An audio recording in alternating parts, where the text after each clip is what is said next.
आज ही Doubtnut app download करें। Doubtnut पर होगा अब आपके सभी मैथ्स, केमिस्ट्री, फिजिक्स और बायोलॉजी डाउट्स का सफाया। बस अपने क्वेश्चन की फोटो खींचो, उसे क्रॉप करो और तुरंत वीडियो सोल्यूशन पाओ। Download now. हेलो स्टूडेंट्स, इस क्वेश्चन में हमसे बोला है an alloy of copper and zinc weight 320 gram in water and 302 gram in a liquid of density 1.4 gram per centimetre cube.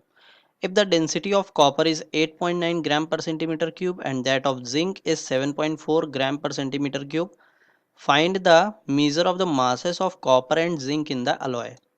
तो देखिए, एक अलॉय दिया गया है. अलॉय मतलब जो दो मेटल्स का मिक्सचर होता है, तो उसमें मेटल कौन कौन से यूज़ किए गए हैं.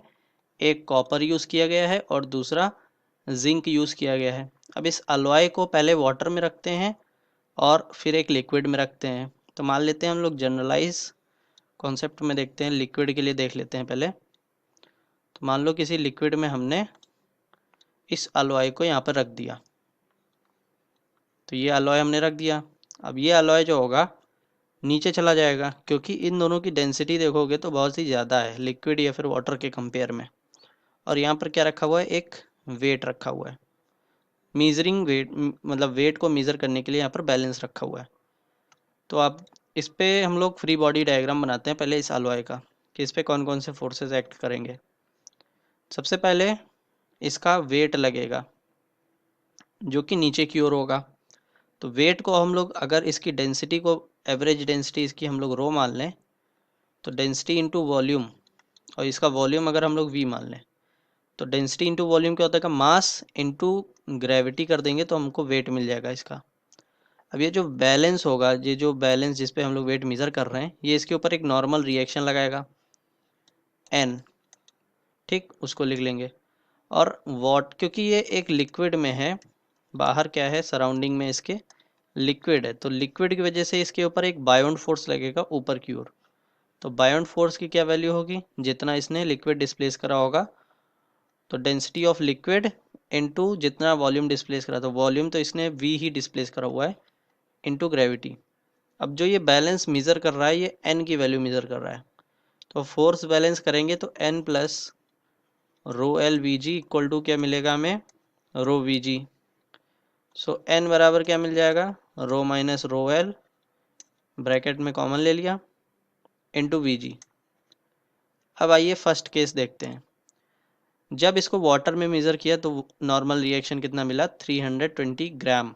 तो इसको न्यूटन में कन्वर्ट करने के लिए हम लोग क्या करेंगे, पहले तो इसको केजी में लिख लेंगे.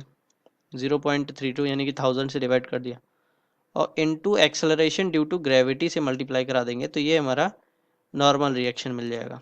और equal to rho minus rho L into V G कर दिया. तो यहाँ से जी कैंसिल हो गया और इसको इक्वेशन नंबर हमने 1 मान ली.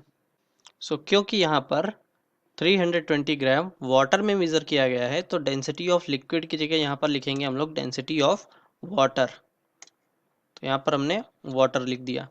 और लिक्विड में जिसकी डेंसिटी 1.4 है, उसमें कितना वेट दे रहा है, ये 302 ग्राम इसका मास है. सो इसको केजी में कन्वर्ट करने के लिए 0.302 हो गया, into acceleration due to gravity equal to rho minus, अब यहाँ पे लिक्विड है तो हमने रो एल लिख लिया, इनटू वी जी. इसको इक्वेशन नंबर हमने 2 मान लिया. सो जी से जी यहाँ से कैंसिल हो गया. अब इक्वेशन इन दोनों को हम लोग क्या करेंगे, सब्ट्रैक्ट कर देंगे. तो इक्वेशन 1 में से 2 को सब्ट्रैक्ट करेंगे, सो 1 माइनस 2 लिखेंगे तो क्या इतना मिल जाएगा हमको, इधर 0.32 माइनस 0.302 इक्वल में, देखो रो वी और रो वी कैंसिल हो जाएंगे, और यहाँ पर हमारे पास क्या बचेगा, rho L minus rho W into volume, इतना बच जाएगा. अब यहाँ पे हमें क्या क्या गिवन है, रो एल हमें गिवन है 1.4 ग्राम पर सेंटीमीटर क्यूब. 1.4 को हम लोग ग्राम पर सेंटीमीटर क्यूब में ना लिख करके हम लोग इसको पहले एसआई यूनिट में चेंज कर लेंगे.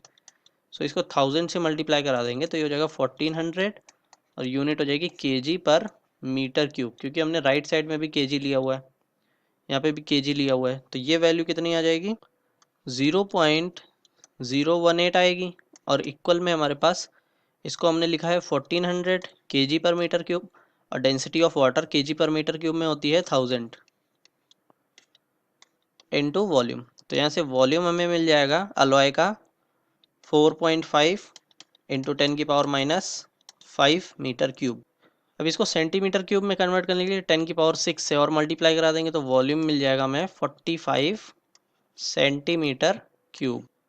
अब वॉल्यूम मिल गया, वॉल्यूम में हम लोग क्या करेंगे, इक्वेशन 1 में अपनी वैल्यू रख देंगे तो हमें डेंसिटी ऑफ अलॉय मिल जाएगा, कितना एवरेज डेंसिटी है उसकी अलॉय की, तो वो हमें मिल जाएगी। तो इधर लिखा हुआ है 0.32 और इक्वल में है density of alloy minus density of water into volume. तो डेंसिटी ऑफ वाटर यहाँ पर लिखना है हमको 1000 लिख लिया और इनटू में वॉल्यूम लिखना है, तो वॉल्यूम को भी ऐसा यूनिट में लिखेंगे तो 4.5 इंटू 10⁻⁵ मीटर क्यूब हो जाएगा।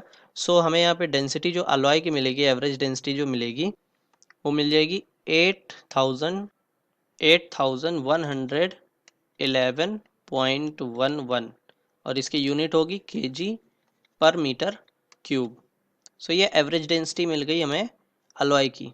अब क्योंकि हमें डेंसिटी मिल गया और वॉल्यूम मिल गया तो हम लोग क्या निकाल सकते हैं, मास ऑफ अलॉय निकाल सकते हैं। तो डेंसिटी को लिखेंगे हम लोग mass of alloy divided by volume equal to 8111.11।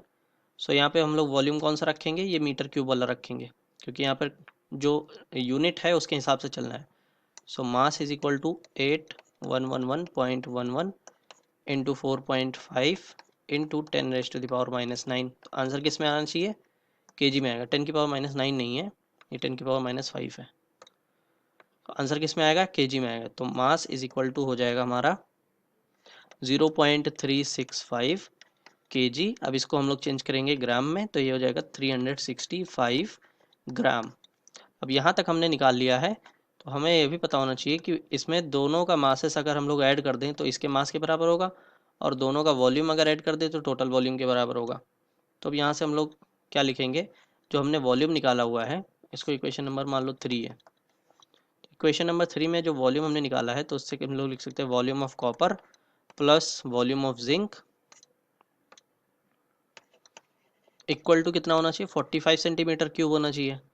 और हमें पता है कि डेंसिटी बराबर क्या होता है, मास अपॉन वॉल्यूम होता है या फिर volume is equal to mass by density होता है। तो हम यहाँ पर क्या लिख सकते हैं, वॉल्यूम की जगह मास ऑफ कॉपर अपॉन डेंसिटी लिख सकते हैं, डेंसिटी ऑफ कॉपर प्लस इसकी जगह हम लोग क्या लिख सकते हैं, mass of zinc upon density of zinc बराबर कितना होगा, ये 45 होगा।